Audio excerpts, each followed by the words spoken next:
নিয়মনীতির তোয়াক্কা না করেই ঠাকুরগাঁও বিসিক শিল্পনগরীতে গড়ে উঠেছে বিভিন্ন দোকানপাট।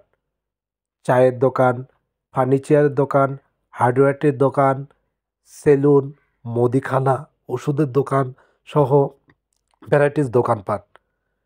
নিয়মনীতিকে বৃদ্ধাঙ্গুল দেখিয়ে প্লট মালিকগণ বিভিন্ন জনের কাছে ভাড়া দিয়ে এসব দোকানপাট পরিচালনা করে আসছে দীর্ঘদিন থেকে। অথচ বেসিকের নিয়ম হচ্ছে যারা প্লট বরাদ্দ নিয়েছে তারা শুধুমাত্র তাদের উৎপাদিত পণ্যের প্রদর্শনীর জন্য শোরুম করতে পারবে, তাছাড়া কোনো দোকানপাট করার সুযোগ নেই। অথচ দীর্ঘদিন থেকে ঠাকুরগাঁও বিসিক শিল্পনগরী এলাকাতে এইসব দোকানপাট পরিচালিত হয়ে আসছে।